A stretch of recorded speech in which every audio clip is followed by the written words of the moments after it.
How's it going, everybody? Monday Morning Quarterback episode 209. Tonight we are going to talk about 5 main components inside your racing shock absorber, and then we're going to touch on all those, and then in the coming weeks we're going to do a deep dive on several of those things. So kind of doing a little 4-week spiel on shocks, and depending on how this goes, we can dive even deeper into some of those things like shock tuning and making adjustments. I don't know how many of you who watch this build and tune your own shocks. If there's enough of you, I'm more than happy to share my years of experience and dive deeper into those things. But before tonight's topic, we're going to answer a couple questions that have come in. We greatly appreciate those. Keep them coming. They help drive our conversations here on Monday Morning Quarterback. So the first one was material selection for torsion bar bushings. We have not done a video on that, but that potentially could be a good option. Personally, like on our micros, I use the, they're not plastic, but they're some type of plastic bushing material. I use that on the fronts, but on the rears I use the bronze bushings just because there's a lot more with the chain drive car and the way it pulls on the rear end and a lot more load back there. I found the plastic bushings to just get sloppy and wear out much quicker than I liked. So I use the bronze bushings there. On a sprint car, personally, I would use the bronze bushings everywhere just because they ream nicer. It's a harder material, so they ream nicer and you get a truer clearance for the bars, and then they just hold up longer. So it's a little harder to put them in than the plastic ones, but the plastic ones I feel like you have to replace really frequently because they get oblonged. So that's just a personal preference thing, but great question. Thanks for asking it. As far as the clearance on it, you know, I've honestly never measured. I should. I probably should. Never measured. When you ream the torsion bar with the standard reamers that King or whoever sells, we use a King one. I find it very nice. I don't know how much oversized you're reaming it versus the actual torsion bar.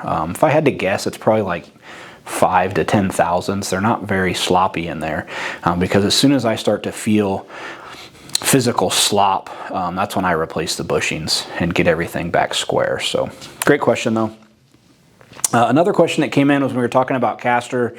I had mentioned that on a pavement front axle where you have 2 radius rods on both sides that you could adjust the caster from either side. What I meant by that was you couldn't actually change your caster split, but that you have the option to roll your axle back on either the left side or the right side because of the dual pickups. The caster split is built into the axle on a solid axle unless it is split in the middle, which I have seen, but very, very few cars are that way. So just wanted to clarify that. A question came in on that. So without further ado, we're going to jump into tonight's video, and we'll come back right after that. Over the next few weeks, we're going to dive into some key components inside of a shock absorber, what those components do, why they're so important, and potentially some differences in different manufacturers and why some choose certain components over others. So just an overall education, whether you use CSI shocks or any other brand of shocks, this will be a real informative deep dive inside your shock and what's in there and what it does. And if these go well, we might do some more on specific shock tuning things. We've gotten a lot of questions about that as I think more and more people are buying shock dynos and starting to mess with their own shocks. We're happy to share what I've learned over the past 20 years of tuning shocks, and we have some really bright guys in our building as well. So hope you enjoy these segments. Today we're going to talk about 5 main components inside of a shock, all right? And so they are going to be the fluid that you choose to put in the shock, shock shims, base valve, this is a mono tube base valve, a twin tube base valve, the main piston, and then the jet and needle. We've done a deep dive on this already in a previous Monday Morning Quarterback. but I'll just kind of break down why each of these are so important, and they all work in harmony to make your shock what it is. So first, the shims. The next episode is going to be deep on shims and why they're important, but the shims basically are going to control fluid flowing through the ports of the piston. That generates a force which creates dampening. So these shims are very important, and why if you ever get into a crash, it's really important to send your shocks back to your rebuilder or tuner, because these shims come in a variety of sizes and thicknesses, and they can get bent past the point of returning back to their normal state, which causes your shock to be softer than it was originally designed for. The next thing is the piston, and we're going to do a deep dive on this in a few weeks.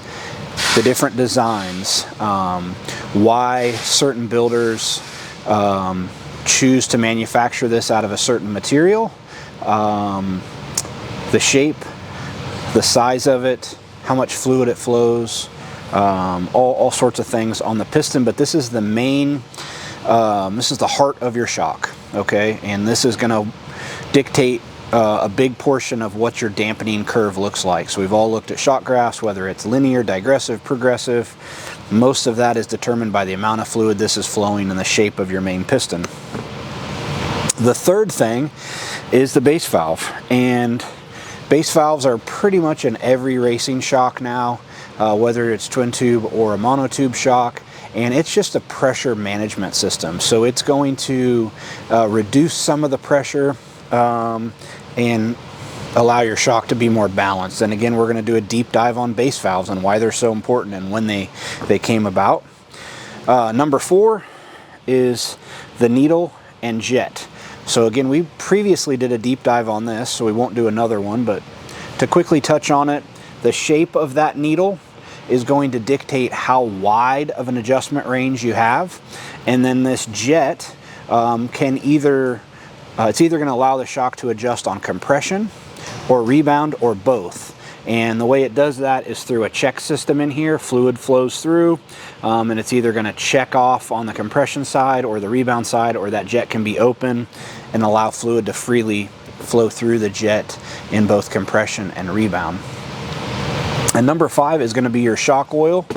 All of your high-end, more expensive shocks are using a full synthetic, high quality shock oil that's expensive. And the reason they're doing that is less fade, more consistency with heat.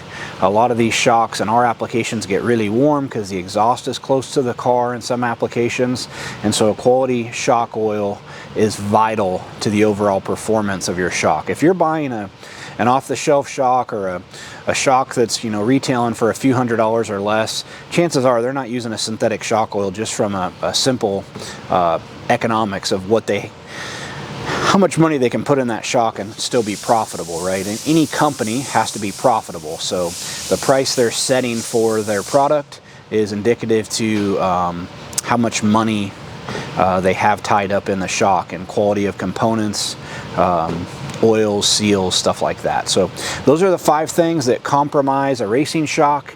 And again, in the coming weeks, we're going to take deep dives into some of these things. So thanks for watching. Hope you guys enjoy that. Again, comment and let us know if you want a deeper dive. Now, a lot of these parts we talked about, we're going to dive deeper into in the coming weeks. We're doing shock shims, pistons, and base valves. But if you want to actually see in real world, like, hey, this is our shock graph, and how do we make it 10 pounds stiffer? Or how do we add high speed? Or how do I add more belly to my shock? I'm more than happy to share my experiences. I just don't know how many of you are that in depth with your shocks. So we try to make these for the mass audience, but certainly if there's a lot of you that want that information, we'll dive a little deeper.